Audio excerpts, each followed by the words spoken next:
सुंदरकांड की इन पंक्तियों में लंका की भव्यता का वर्णन किया गया है, तो आप भी सुनिए।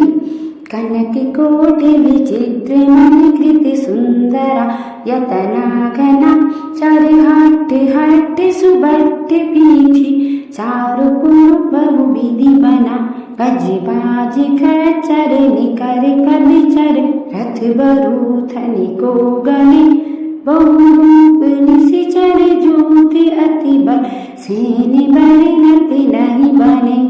और अब इसका अर्थ समझिए। कनक कोट विचित्र मणिकृत सुंदरा यतना घना। कनक अर्थात सोना, कोट अर्थात परकोटा अर्थात चार दीवारी, विचित्र मणिकृत अर्थात विचित्र मणियों से जड़ा हुआ। तो विचित्र मणियों से जड़ा हुआ सोने का परकोटा है। सुंदरा यतना घना।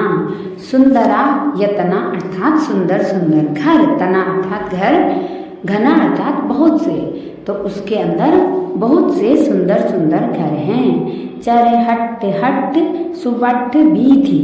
चरहट अर्थात चौराहे, हट अर्थात बाजार, सुबट अर्थात सुंदर मार्ग, बीथी अर्थात गलियां।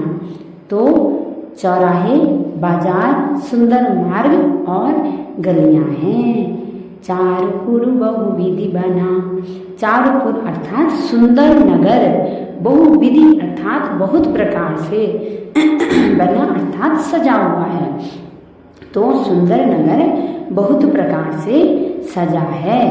गज बाज खच्चर निकर पदचर रथ बरूथनि को गणे।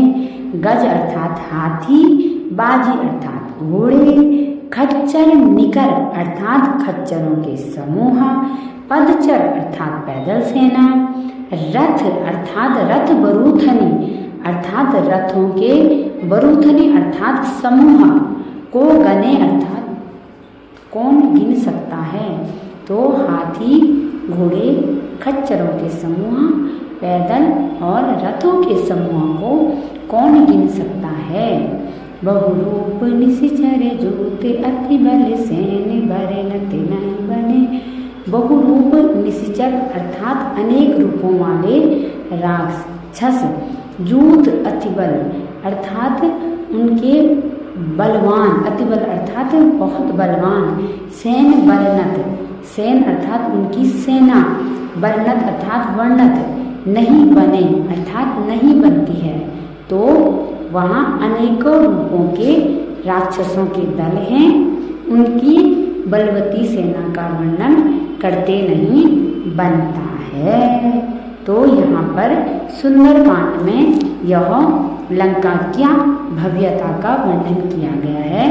अब इसको एक साथ समझिए।